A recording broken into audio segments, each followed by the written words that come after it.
I'm Ray Barry, and this is the Audio Wave Cafe podcast.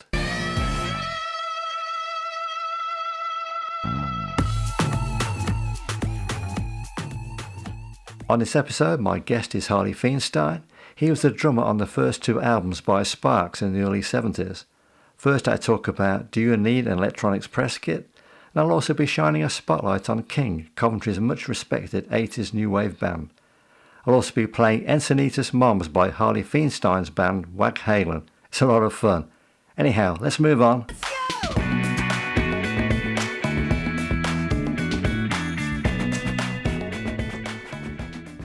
Do you as an artist or band have an electronic press kit?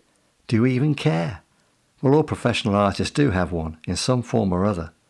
And if you want to maximise interest from the media, promoters, music venues and others who may vaguely be interested in you, then you should invest time and effort in making one, even if it's just to show your mother you're not a loser and you really are serious about the music business.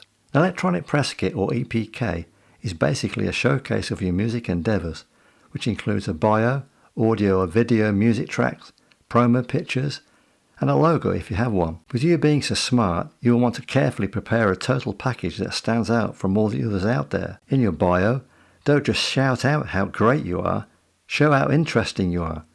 Tell your story in a paragraph. What's your genre? Include references to any festivals and shows where you have performed. If you have supported some name acts, great, list them. Include a few good promo pictures. These can be taken on smartphones, which today are capable of taking perfectly acceptable high-resolution images. Include links to your best music tracks. No one really wants to download your precious music files. Instead, include, say, a link to SoundCloud or Spotify. When you have assembled it all together, does it as a whole create the right image you want to convey? Is it an accurate expression of you or your band? When completed, you could embed the EPK in your website or use Dropbox or Google Drive to host it. If you have a name of, say, a radio presenter who plays music similar to your style, write to them. It just might be an easy choice for them to check you out as you made an effort to connect with them personally. The same goes for music bloggers, venues, promoters, whatever. You can do this when you release a new music track to generate interest. You never know. Someone out there just might get back to you, and wouldn't your mum be proud?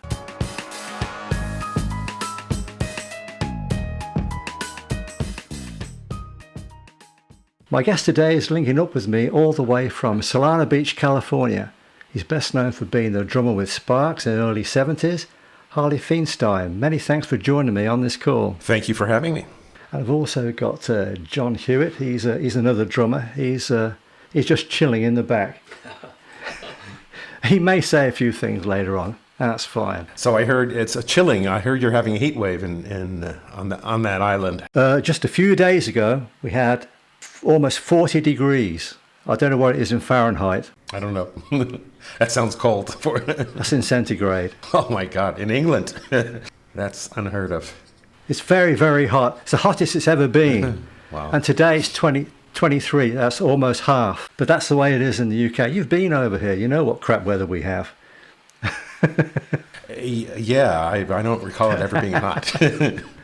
Okay then. Harley, what was your motivation for taking up the drums? We're going all the way back to the early 60s. And I was living in Southern California in the West Los Angeles area. And surfing was the big thing. And the music that I loved was surf music. And I went to a local dance at my junior high school. And there was a fellow playing the drums. And I said, I want to do that someday. That's what inspired me. You never thought of a guitar? I looked right past the guitar players. Sorry. Yeah. You did too, didn't you? The same as well, actually, strangely. There was never any doubt. I didn't have a drum set for a while. So I, like a lot of drummers when they're young, they make their own drum sets. So I assembled coffee cans and electric saw blades, and for a few years, that's how I learned how to play the drums. At that time, what genre of music did you prefer to play or listen to? You mean when I was first starting, when I was learning? Yeah. I would say that my favorite genre was surf music, and when I say surf music, I don't mean like vocal surf music like the Beach Boys or Jan and Dean. I mean more the instrumental surf music, like Dick Dale and the Deltones and the Safaris and the Shantays. That type of, that's what I considered surf music. Yeah, to me that is authentic surf music. Back in those days, in the mid-60s, is that right? Or maybe just like right shortly before the Beatles came on the scene. Oh, That's right. what we're talking about. Okay. In 1970, you posted an ad in a music store looking for people to jam with. Who answered the ad? Right, that would have been Russell Mael answered the ad. I was in the bathtub and the phone was ringing. I had been surfing all morning and I was exhausted, and I just I got into the bathtub, and I don't know what I was, maybe 17 years old, something like that, 18. And I thought, do I get out of the bathtub and answer the phone? Back then, there was of course one phone in the house, right? So, and it was in the other end of the house. So I said, might be something important. So I get out of the bathtub and drip water and all the way through the house into the kitchen and pick up the phone, and there's a fellow with a high voice. And, this is Russell Mael. So we had about a 2-hour conversation. So was he pretty well known? Yeah, at the time. No. No, he was just, no, he wasn't, nobody knew he was, just like me. Although I understand that he did have the position of quarterback with the Palisades High football team. So I guess maybe he was pretty well known in his high school. I know, it's amazing. Hard to believe. It is hard to believe. The original name of the band was Half Nelson. Now that is such a strange name. It's a wrestling move. It was a complete nonsense name to me. I never made any sense out of it, and no one ever was able to give me an explanation. I don't know where they got the name. Right. But all I know is that a lot of people did not like the name. In 1971, you played drums on the debut Sparks album, produced by Todd Rundgren. What do you remember about that experience? I remember it was a very unusual thing for somebody like me to do back then. Unlike, now everybody's got a recording studio in their music room like this. Like you've got a music room, as you can see, I've got a music room, and everybody records in those places now. But back then, recording studios were very sacred places, and I'd never been inside one before.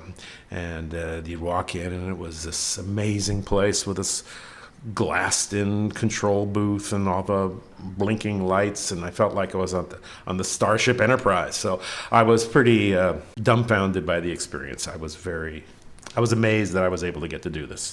That was my initial impression.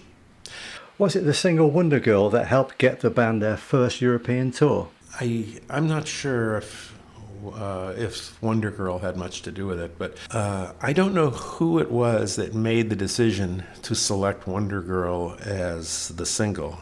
I don't believe it was any of the band members. I don't recall there ever being any discussion over the single. I believe it was I think it was either made by the owner of the record company or by someone high up in the distribution. The company that we were signed to record with was called Bearsville, but the company that actually distributed the albums, that would have been Warner Brothers. So the two companies kind of both had a lot of say in what happened with the band, and one of them said, I think Wonder Girl should be the one that we can promote, and I didn't really think it was a particularly good decision. But why we went to England was how it was that we were able to. Our manager basically made that happen. We had a very aggressive manager, a very one of those hotshot cigar smoking at a huge office full of antiques on top of a building overlooking Beverly Hills. And his other clients, Tiny Tim was one of his other clients. Yeah, he liked high voices, I guess. And the all-girl band Fanny, who actually were really good, and Bill Cosby, of all people. Bill Cosby? Yeah, can you believe it? So he was our manager, and he was a pretty high-powered guy. And he would say, "Boys, I want to tell you what I just did for you. I was over at Warner Brothers, And I brought with me a bag of cocaine. And I went from desk to desk, and I grabbed a handful of cocaine, and I shoved it up their noses. Next thing I know, you guys are going to England. Yeah, I have no idea whether that story is true or not, but that's the kind of thing he would say to us. On that tour, the band went down well in England and Europe. You even played at the Marquee Club in London a few times. Right. Did you feel Sparks were on the edge of success? Yes. I think had we stuck it out in England, things would have moved along quite nicely. We had already recorded 2 albums, and I felt like we were just kind of hitting our stride as a band. We were getting better as players and better as a unit. And if we had done a 3rd album, it probably would have been really good. But we were stopped in our tracks. Yeah. Just like the first album, the follow-up, A Woofer in Tweeter's Clothing, didn't sell well. It must have been very disappointing to the band back then. Yeah, I don't remember much of a sense of disappointment, honestly. I was enjoying the whole experience. Oh, right. Why do you think Sparks were not as popular in America as Europe? I don't know. There's why Sparks wasn't popular. It's hard for me to judge the music objectively. Okay, I know when people write about the music from the first 2 albums, critics, and they say that the music sounded very weird and unusual. And to me, it never sounded weird. Okay, it sounded like rock and roll. I mean, that's what we all felt, that we were just rocking as hard as we could. But I know that a lot of people thought it was weird, and that was probably why it didn't really get popular. And I did talk to Ron after Sparks really took off in England. The first 2 albums didn't sell well, and then the 3rd album did sell well. That's when they became popular. So I sat down with Ron in a restaurant after they had become very successful in England, and he told me that he said, look, the only reason why the 3rd album sold better than the 2nd album and why we're bigger now than we were back then is strictly marketing by the record company. That was his analysis. We finally got a record company, Island Records, who was willing to get enthusiastic and put some money behind the album. Whereas Bearsville and Warner Brothers, they didn't, for whatever reason, they didn't invest in the band. Right. I still can't understand why Island Records really didn't want the rest of the band members to come over to England. When the Mail Brothers came over here, English musicians were hired for the new Sparks band. Any idea why that could have been the case, that Island Records didn't want you? I don't think it was Chris Blackwell, for one thing. If you've recently read the memoirs of Chris Blackwell, they just got published recently. Chris Blackwell has an incredible story. He discovered so many bands. I think at the time that Sparks got signed, I don't think Chris Blackwell was really running things hands-on. He had a partner, and I don't remember who the partner's name was. So was it him? Was it Muff Winwood? I suspect that it was John Hewlett, who was the acting manager at the time. I think he felt that it was I think it was his decision, but it's hard to know. The story I was told was that John, our manager, presented the entire band to Island and said, sign the whole band. And Island said, no, we'll pay for 2 guys, but we're not going to pay for 5 guys. We're not going to ship 5 guys over here, put them up in an apartment, and pay their living expenses when we'll do it for 2, but not for 5. Anyway, that's the story I heard, which is believable. Yeah, it is, yeah. So do you know who took over your job in England? You mean Dinky Diamond? Dinky Diamond, yeah. He died a few years ago. I don't know whether you know that. I do, yeah. I heard the story. He apparently didn't do well after he left Sparks. His life he became an alcoholic. Yeah, it's too bad. Yeah, it's really sad. Yeah. You then gave up drumming and you went back to college.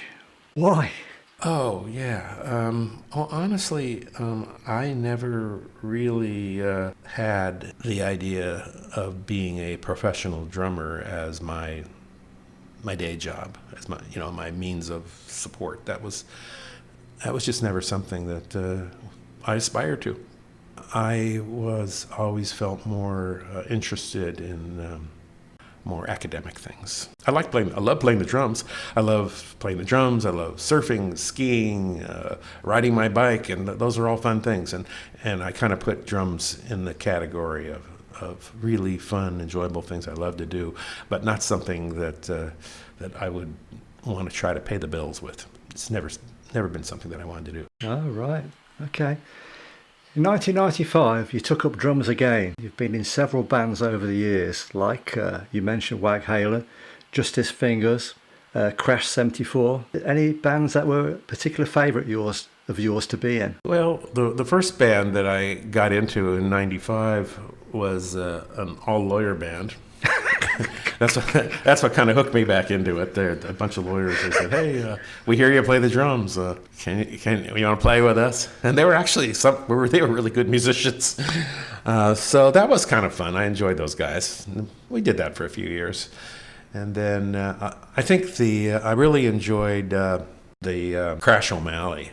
That was really a fun band, and that's the one that my wife was singing. And then I had a couple guys from England in that band. A guy named James Staten played bass. They're from Northern England, from the Yorkshire area. And anyway, so that was a lot of fun. And then the Crash 74 thing, that was kind of a quick thing we put together we were taking a trip to England. So three of us were American, and the other three were from England, and then we practiced together by sending recordings back and forth, and played at the 12 Bar Club in London. That was a lot of fun. That was very memorable. Uh-huh. In 2021, a documentary was released produced by Edgar Wright titled The Sparks Brothers. Can you tell me about your involvement with that? Ron and Russ told me that it was happening. This was all the way back in 2015. They were pretty excited about it.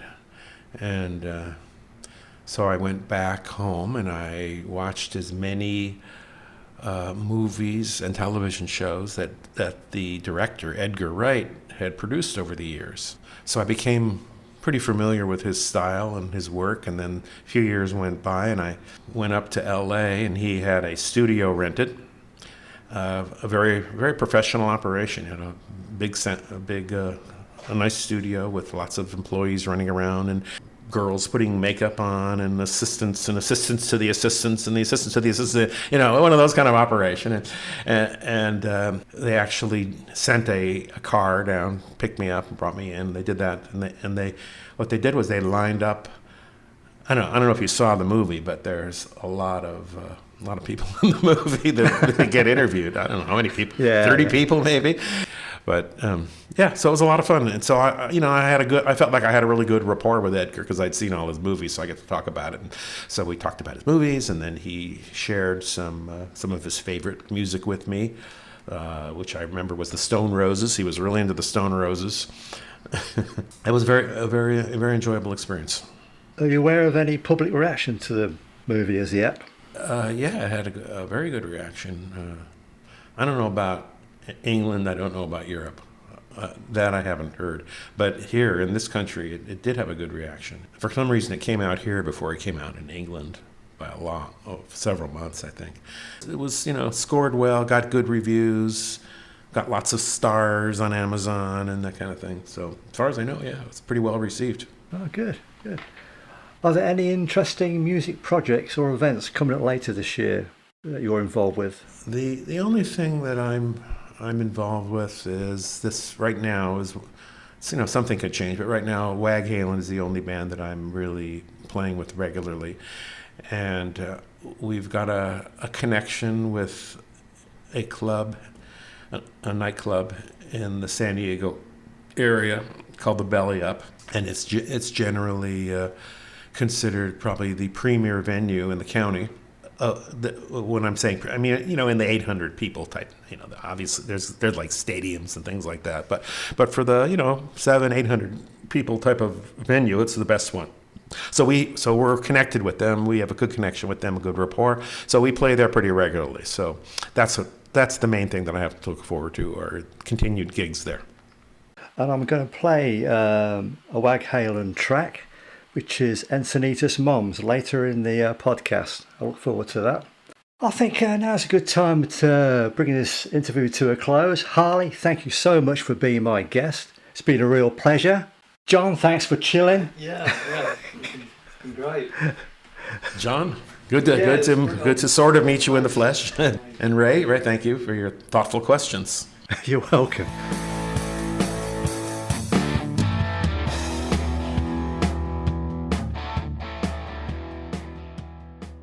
This band broke up more than 36 years ago, and in their 4 years together produced 6 singles and 2 albums. They successfully toured the world and seemed unstoppable. I'm talking about Coventry new wave band King. It was in 1981 when a certain Perry Haynes first noticed the performing talents of vocalist frontman Paul King in ska band Reluctant Stereotypes. And when they broke up in 1981, he offered to manage Paul King's next band, Raw Screens. New manager Haynes was a fashion designer and also ran a fashion magazine, and his influence must have been a crucial component to the band's eventual success. I think Raw Screens was the platform where the music and image style was developed. When, in 1982, Raw Screens changed their name to King. In 1983, after a couple of personnel changes, when Lynn Thompson, sax player, left the band, and Colin Haynes was replaced by John Hewitt on drums, the rest of the lineup consisted of Tony Wall bass guitar, Mick Roberts keyboard, Paul King vocals, and Jim Lansbury guitar. There is no doubt that Paul King contributed greatly to the band's growing success. Building a following at their gigs, his image, stage presence and strong vocals was a cherry on the cake of the rest of the band's fine musicianship. It wasn't long before King would sign up with CBS Records, but their first 3 singles struggled to make an impact. The first release, from the Steps in Time album produced by Richard Burgess, was Love and Pride, which charted at number 84. The next 2, Soul on My Boots and Won't You Hold My Hand Now, failing to reach the top 100. But following the interest generated with an appearance on Channel 4's TV programme, The Tube, CBS decided to re-release Love and Pride, and in February 1985 it reached number 2 in the charts. Paul King described the song as their anthem. For me, it was the perfect pop song for the era. Recently, John Hewitt kindly loaned me a cassette of a rare live recording at the General Wolfe pub in Foeshill, Coventry, recorded in April 1984, and the band performed the song twice. Incidentally, that live recording of the gig showed what a really good, solid band they were. That year, the second and final album, Bittersweet, followed, reaching number 16 in the album charts. The final single, Torture, reached number 23 in 1986. But storm clouds had been circling for some time, and the band dissolved later in 1986, freeing Paul King to pursue a solo career in America. In 1987, he released an album titled Joy, produced by Dan Hartman. In 2015, the other band members reformed, calling themselves King Phoenix, this time without Paul King, replaced by Tony Dangerfield and a trio of female backing singers. You can check out what they were doing back then on YouTube, obviously enjoying performing their old favourites again, and sounding well, revitalised. Not bad, guys, not bad at all.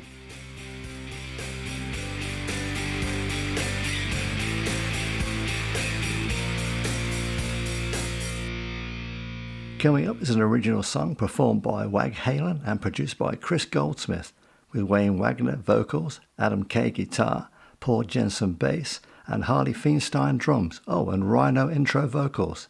Encinitas Moms.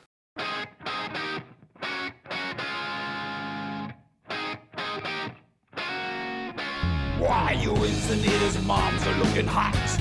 Come by my shop, you know we can stop if you're looking hot. Pushing babies straight in a line. Ooh, mama, you're looking fine. Cruising along down by the sea. Biofuel Escalade, you're for me. So hot. Encinitas moms are so hot. Encinitas moms are so hot. Living, loving down at the mall. You're making wine. and stand up tall. You're not snobby like a La Jolla moms. You always smile at the wagon Tajay parking lot. Yoga pants, namaste. Vinyasa and a soy latte. You don't stop, turning a song. We can't wait till your daughters and moms. So It's Anita's mom, I beg you seduce me. it's Anita's Take moms a are ride so by my hot. Suzuki. So Oh, baby, wanna put you in jacuzzi. You're it's hot. Anita's moms are so hot. And I see that you have it fun. With the smiles and the love and the hug you give to everyone. So hot. So